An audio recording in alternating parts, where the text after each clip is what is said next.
श्रोतेहो नमस्कार. रेडिओ विश्वास 90.8 community radio, तुमचं जगणं तुमचा आवाज. आज चैत्र शुद्ध कामदा एकादशी आणि त्यानिमित्ताने आज आपण कीर्तन ऐकणार आहोत. ह भ प समर्थ भक्त सौ मनीषा राजेश दिमोठे यांचं कीर्तन. त्या अखिल भारतीय संत वेणेराम गुरुकुल मिरज मठाचे मठाधिपती श्री कौस्तुभ स्वामी रामदासी महाराज यांच्या शिष्य आहेत आणि त्यांना साथ करता आहेत तबल्यावर जगदीश सोनवणे नाशिक आणि हार्मोनियमवर आहेत सदानंद टोके त्र्यंबकेश्वर.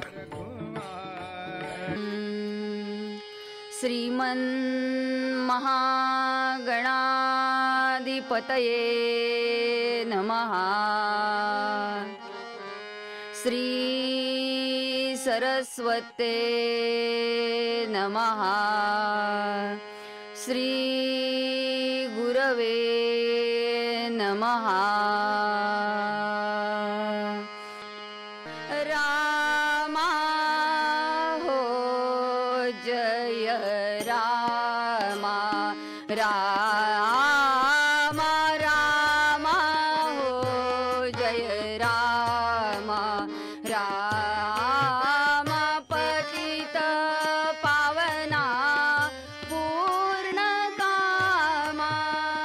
पतित पावना पूर्ण कामा. रामा हो जय रामा. रामा रामा हो जय रामा.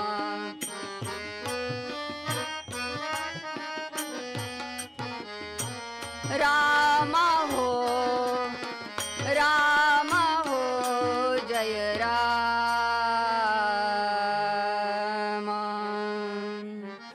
रघुपति राघव राजा राम पतित पावन सीताराम. बोला बोला. रघुपति राघव राजा राम पतित पावन सीताराम. बोला राजाधिराज रामचंद्र महाराज की जय. महारुद्र हनुमान की जय. सद्गुरु समर्थ रामदास स्वामी महाराज की जय. सद्गुरु वेणा स्वामी महाराज की जय. सब संतन की जय. आर्य सनातन वैदिक हिंदू धर्म की जय. जय जय रघुवीर समर्थ. हो निया निष्काम ध्यावा जानकी जीवन राम. हो निया निष्काम ध्यावा जानकी जीवन राम. सारन किमपि या संसारी. सारन किमपि या संसारी. सरनितीचे हे धाम. हो निया निष्काम ध्यावा जानकी जीवन राम. कोण कुणाचे बाईल भाचे. कोण कुणाचे बाईल भाचे. सर्व धनाचे काम ध्यावा जानकी जीवन राम. दास गणू म्हणे राम जपावा. दास गणू म्हणे राम जपावा. देईल तोची आराम ध्यावा जानकी जीवन राम. आपदां हर्तारं दातारं सर्वसंपदां. लोकाभिरामं श्रीरामं भूयो भूयो नमाम्यहम्. श्रोता वक्ता श्रीराम समर्थ श्रीराम समर्थ, श्रीराम समर्थ, जय जय रघुवीर समर्थ. अखिल गुणनिधान भक्त वत्सल प्रभू रामचंद्र, आराध्य दैवत मारुतीराय, सद्गुरु समर्थ रामदास स्वामी महाराज, सद्गुरु वेणाज स्वामी महाराज, तसेच माझे आध्यात्मिक गुरु भूषण स्वामी महाराज, माझे कीर्तन गुरु कौस्तुभ स्वामी महाराज, तसेच ह्या विश्वाचा कारभार ज्या संत सज्जनांमुळे चालू आहे त्या सर्व संत सज्जनांच्या हृदयस्थ परमात्म्याला वंदन करते. आणि तुम्ही श्रोते जगदीश मूर्ती रेडिओ विश्वासवरतील प्रत्येक श्रोत्याला वंदनयुक्त सन्मान करते आणि आजच्या कीर्तन सेवेला प्रारंभ करते. आजच्या सेवेसाठी घेतलेलं पद हे दासगणू महाराजांचे. आत्ताच राम जन्म झालेला आहे, सर्वत्र आनंदी आनंद असा पसरलेला आहे आणि तीच ऊर्जा आपल्यामध्ये आहे. अहो, दासगणू महाराजांचा अध्यात्मातला अधिकार फार थोर. दासगणू महाराज पूर्वाश्रमी लावणी तयार करायचे, पण शिर्डीचे साईबाबा यांचा सत्संग घडला आणि त्यांनी कीर्तनाचे अभंग रचना सुरू केली. असा हे दासगणू महाराज आणि त्यांचं पद्य आपण आज निरूपणासाठी घेतलेलं आहे. होन या निष्काम ध्यावा जानकी जीवन राम. निष्काम भावनेने केलेलं कर्म म्हणजे कुठलीच अपेक्षा नसायला पाहिजे. निष्काम म्हणजे आशा अपेक्षा वासना ह्या काहीच नसायला पाहिजे. अशा भावनेने केलेलं कर्म हे खरं निष्काम असं कर्म असतं. आणि समर्थ रामदास स्वामींनी आपल्याला तेच सांगितलंय की कुठलंही कर्म करताना निष्काम भावना असायला पाहिजे. आशा असली तर काय होतं हो, आशा असली की माणसाला दुःख प्राप्त होतं. आणि भागवतकारांनी पण सांगितलंय आशायाम परम सुखम निराशायाम परम दुःखम. आणि समर्थही आपल्याला तेच सांगतात, सदा विषयो चिंतिता जीव झाला, अहंभाव अज्ञान जन्मासी आला. जय जय रघुवीर समर्थ. म्हणून निष्काम निर्विषयी वृत्तीने भगवंताचं ध्यान करावं, कारण दुःखाची मूळ काय आहे तो वासना आहे. भगवद्गीतेमध्ये पण भगवंताने तेच सांगितलंय की अनन्यास चिंतयन्तो माम ये जनात पर्युपासते तेषां नित्याभियुक्तानां योगक्षेमं वहाम्यहम्. गोपाल कृष्ण भगवान की जय. जो अनन्य भावाने भगवंताला शरण जातो त्याचं योगक्षेम हे भगवंत चालवत असतो. म्हणून अनन्य भावाने भगवंताला शरण गेलं पाहिजे. पण आम्ही काय करतो हो, आणि तिने वागण्याचा प्रयत्न करतो. बघा, म्हणजे आपण शेतामध्ये गहू पेरले तर काय उगवेल, गहूच. ज्वारी पेरली तर ज्वारीच, म्हणजे जे पेरू ते उगवतं. तसं तेच अध्यात्मात पण आहे, तेच आपल्या आचरणात पण आहे. आपण जसे वागू तसं आपल्याला त्याचं फळ मिळत असतं. म्हणून निष्काम भावनेने कुठलेही आपण कर्म हे केलं पाहिजे. आणि कर्म करत असताना आपण विचार केला पाहिजे. एकदा का आपल्या हातून कर्म होऊन गेलं तर त्यास आपण नंतर काहीही करू शकत नाही. म्हणून कर्म करताना 4 वेळा आपण विचार केला पाहिजे. गीतेतही भगवंतांनी सांगितलंच आहे, कर्मण्येवाधिकारस्य मा फलेषु कदाचन. म्हणून निष्काम भावनेने कर्म करा असं दासगणू महाराजांना इथे आपल्याला सांगायचं आहे. जे आपण आपली माणसं म्हणतो पण ते सुद्धा काही मर्यादेपर्यंतच आपल्या सोबत असतात. धनानि भूमश्च पशवश्च गोष्टे भार्या गृहद्वारी जनस्मशाने. म्हणजे धन भूमी पशु हे काही आपण जे कमवलं आहे ना ते सगळं आपल्याला इथंच सोडून जायचं आहे. अहो, 7 जन्माची सोबतीण आलेली भार्या कुठपर्यंत असते तर ती फक्त उमऱ्यापर्यंत असते. आणि जो हा समाज आपण आपला समजतो तो कुठपर्यंत असतो तर तो सुद्धा चितेपर्यंत येतो. मग आपल्या बरोबर काय येतं हो, तर आपण केलेलं कर्म आपल्या बरोबर येतं. दुर्लभ असा नरदेह मिळाला आहे तर त्याचं सार्थक आपण केलं पाहिजे. आणि आपल्या हितासाठी स्वकल्याणासाठी आपण साधना करणं फार आवश्यक आहे. म्हणून सदा सर्वदा श्री रामाचं स्मरण करावं, राम जपावा. रामाचे स्मरण, चिंतन, ध्यान ही त्रिपुटी म्हणजे जपणं. अशा रीतीने जानकी जीवनाचे स्मरण केले तर निश्चितच आपल्या जीवाला आराम प्राप्त होईल. आणि विष्णू सहस्रनामातही तेच सांगितलंय भगवंतांनी, यस्य स्मरण मात्रेन जन्म संसार बंधनात विमुच्यते नमस्तस्मै विष्णवे प्रभ विष्णवे गोपाल कृष्ण महाराज की जय. एक दृष्टांत आहे, दृष्टांताशिवाय सिद्धांत लक्षात येत नाही. पैठणचे नाथ महाराजांकडे एक सावकार कायम यायचा आणि तो यायचा, धनाची भरपूर मदत करायची, धान्याची मदत करायचा, पण तो कथा प्रवचनाला कधीच बसला नाही. एक दिवस नाथ महाराज त्याला म्हणतात की तू आम्हाला एवढी मदत करतो तर तू नाम घे, एखाद्या दिवशी तरी कीर्तन प्रवचनाला येऊन बस. तेव्हा तो म्हणतो, मी जर कीर्तन प्रवचनाला येऊन बसले तर तुम्हाला धनधान्य कोण देईल, मला कीर्तनाला यायला वेळच नाहीये, असं तो नाथ महाराजांना म्हणाला. महाराज म्हणतात, बरं तुला वेळ नाही पण मला आहे, तुझा असा वेळ सांग की त्यावेळेस मी तुझ्याकडे येतो आणि तुझ्याकडून नामस्मरण करून घेतो. अशी एक वेळ आहे माझ्या आंघोळीची, स्नानाची. आणि दुसऱ्या दिवसापासून नाथ महाराज त्याच्या स्नानाच्या वेळेस तिथे जाऊ लागले. याने एक तांब्या अंगावर घेतला की इकडे नाथ महाराज सुरू करायचे, यस्य स्मरण मात्रेन जन्म संसार बंधनात विमुच्यते नमस्तस्मै विष्णवे प्रभ विष्णवे गोपाल कृष्ण भगवान की जय. असा नेम सुरू झाला. असं होता होता 6 महिने गेले हो. आणि मग एक दिवस तो सावकार म्हणतो, महाराज आता काही येऊ नका, आता काही तुमचं काम नाही. महाराज म्हणता, का?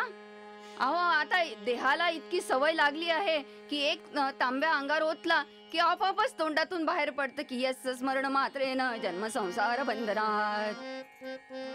मग महाराज म्हणता, बर पण मी याची उद्याला खात्री करून घेतो आणि तू बरोबर म्हणतोय असं कळालं की मग मी येणार नाही. मग दुसऱ्या दिवशी नाथ महाराज ती खात्री करून घेतात आणि मग महाराजांना लक्षात येते की आता याला सवय लागली आहे. मग होता होता काही दिवस जातात आणि कालांतराने हा जो सावकार असतो याचा निधन होतं. आणि मग आपल्या हिंदू संस्कृतीप्रमाणे जे प्रेत असतं त्याला आंघोळ घालण्याची प्रथा आहे. त्यानुसार प्रेताला आंघोळ घालण्यासाठी पाणी आणलं जातं. त्याच्या अंगावर, त्या शय्येवर एक तांब ओतल्याबरोबर तो झोपेतून उठल्यासारखा उठून बसतो आणि त्याचा पाठ सुरू, यस्य स्मरण मात्रेन जन्म संसार बंधनात. असं म्हणजे जित्याची खोड मेल्याशिवाय जात नाही असं म्हणतात. पण हा मेला तरी याची खोड गेली नाही.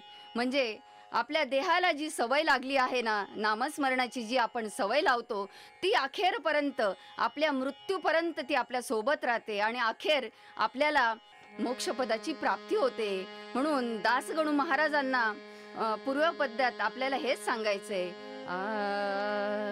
हो निया निष्काम ध्यावा जानकी जीवन राम. हो निया निष्काम ध्यावा जानकी जीवन राम. जानकी जीवन राम. कीर्तन परंपरेनुसार आपण भजन करूया. श्रीराम जय राम जय जय राम. श्रीराम जय राम जय जय राम. श्रीराम जय राम जय जय राम. श्रीराम जय राम जय जय राम. बोला राजाधिराज रामचंद्र महाराज की जय. महारुद्र हनुमान की जय. सद्गुरु समर्थ रामदास स्वामी महाराज की जय. सद्गुरु वेणा स्वामी महाराज की जय. आत्ताच राम जन्म होऊन गेलेला आहे, त्यानिमित्त आपण प्रभू रामचंद्राचं गुणगान हे करूया. भगवान शंकरांनी दिलेल्या वरामुळे रावणाने सगळीकडे असा उच्छाद मांडला होता. रावणाने यज्ञशाळा, कथा, कीर्तन सर्व बंद केले. सज्जनांना त्रास देणं सुरू केलं आणि सर्व देव, ऋषी, मुनी, पृथ्वीने भगवान विष्णूंकडे प्रार्थना केली, स्वामी आता अवतार घेऊन हा स्वैराचार बंद करा आणि मला दुःखातून सोडवा. भगवंताला दया आली आणि त्यांनी आश्वासन दिलं, मी उद्भवेन यदुच्याच कुळी जसारे, सारे तुम्ही वानर वापसारे, मारून दुष्ट करू पालन सज्जनांचे, हे ऐकता सूर सज्जन समुच्चयनाचे, आदि नारायण भगवान की जय. भगवंताचे आश्वासन ऐकल्यानंतर पृथ्वीसह ऋषीमुनी सर्व देवतांना आनंद झाला. त्यांनी भगवंताचा जय जयकार केला. इकडे अयोध्येत राजा दशरथ, शूर पराक्रमी असलेला रघुवंशातील राजा, अहो त्याची प्रजा सुद्धा खूप सुखी होती आणि 3 राण्या असा आनंदात सुखाने संसार चालू होता. असं असताना पण पुत्र नव्हता हे शल्य त्याच्या मनात होतं. एक दिवस दशरथ राजा शिकारीसाठी वनात जातो. अंधार होतो, संध्याकाळ होते म्हणून एका झाडावर जाऊन बसतो. नेमका त्याच वेळेस वनातून घेऊनी स्कंदी कावडी पुत्र श्रावण, घेऊनी स्कंदी कावडी पुत्र श्रावण, काशीस चालला माय बाप घेऊन, झाडी जंगल मोठी दाट वाट उमगेना, रात्रीचा समय मातीचा शोष राहीना, श्रावणा आम्हाला फार लागली तहान, जल तू आण, आण पाणी जपून तू मुला कठीण कानन, कठीण कानन.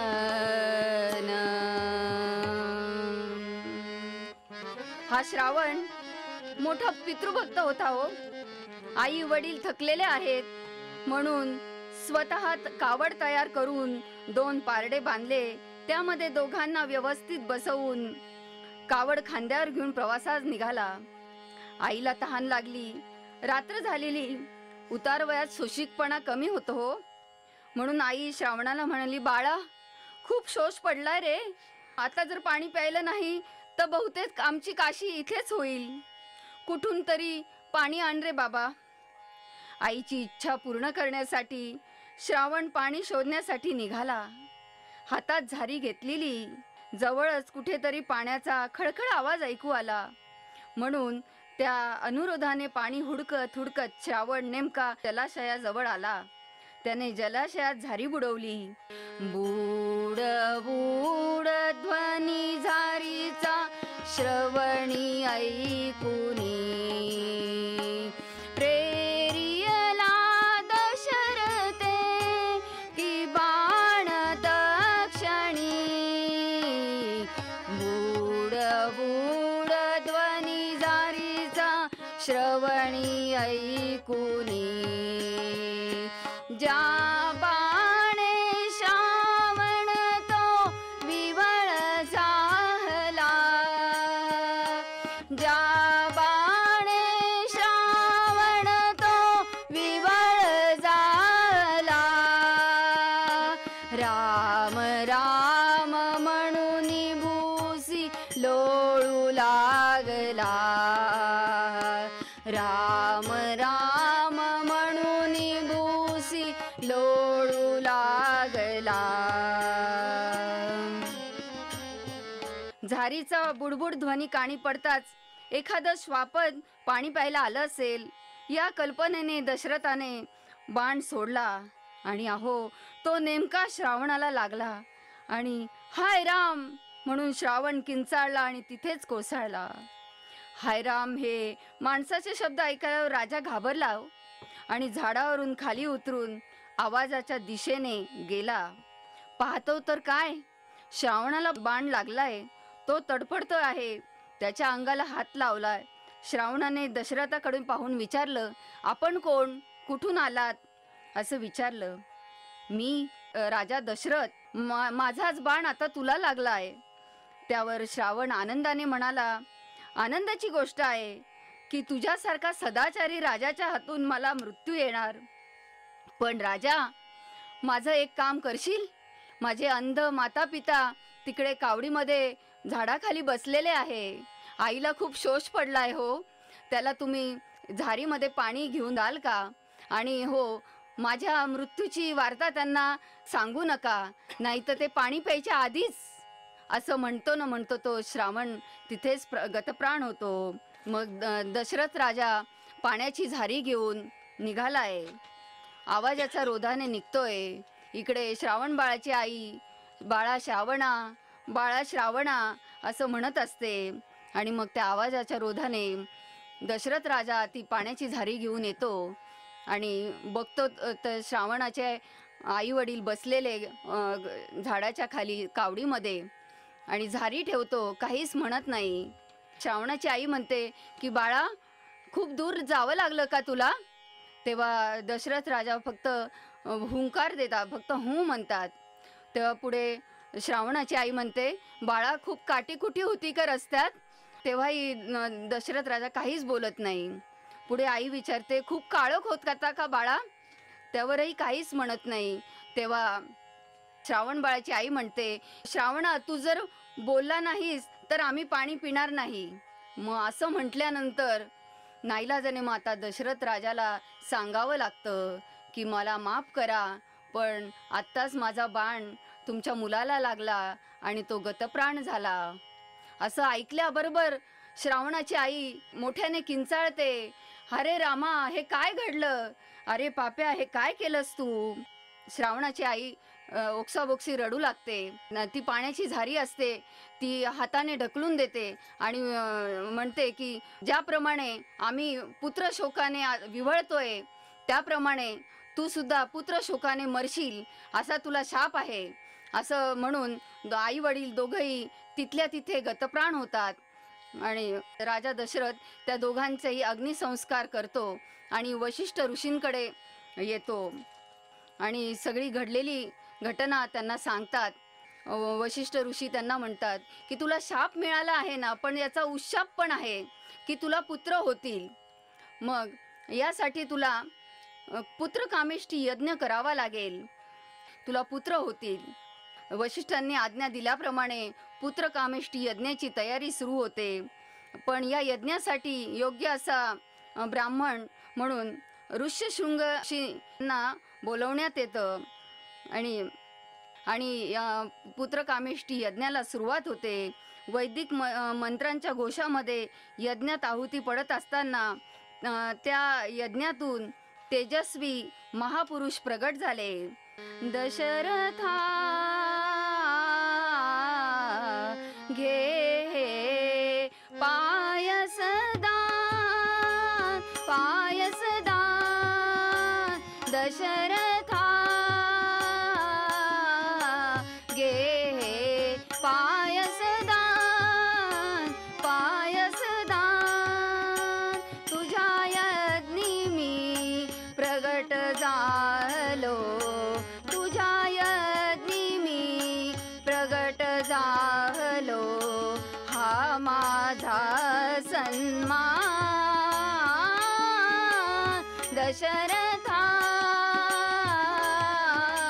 घे पायसदान, पायसदान,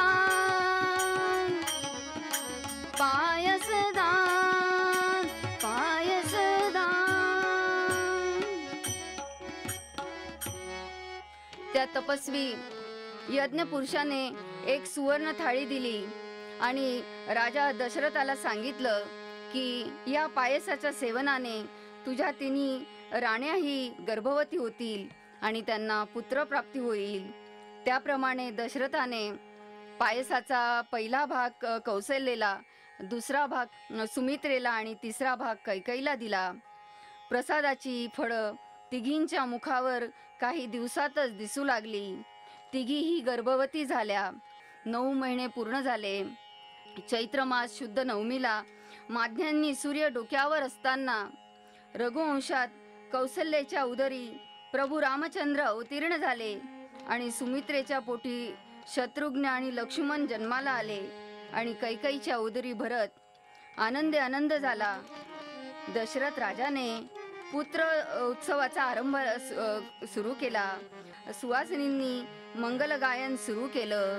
चैत्र मास त्यात शुद्ध नवमी ही तिथी गंधयुक्त तरीही वात उष्ण हे किती 2 प्रहरी कागशिरी सूर्य थांबला राम जन्मला ग सखी राम जन्मला ग सखी राम जन्मला.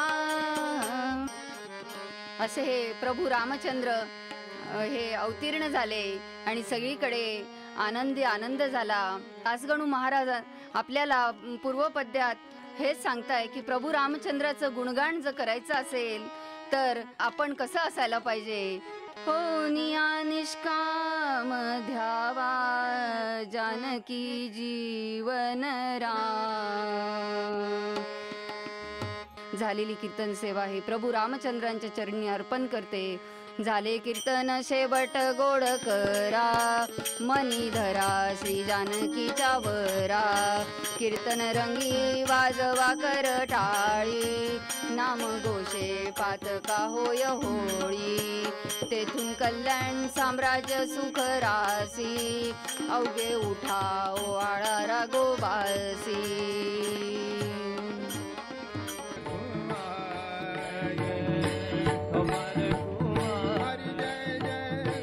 श्रोते हो, आज चैत्र शुद्ध कामदा एकादशी, त्यानिमित्ताने आपण कीर्तन ऐकलं समर्थ भक्त ह.भ.प. सौ मनीषा राजेश दिमोठे यांचं, आणि त्यांना साथ देत होते तबल्यावर जगदीश सोनवणे नाशिक आणि हार्मोनियमची साथ होती सदानंद टोके त्र्यंबकेश्वर. पुन्हा भेटणार आहोत पुढच्या शुद्ध एकादशीला. तोपर्यंत ऐकत रहा रेडिओ विश्वास 90.8 कम्युनिटी रेडिओ. तुमचं जगणं तुमचा आवाज.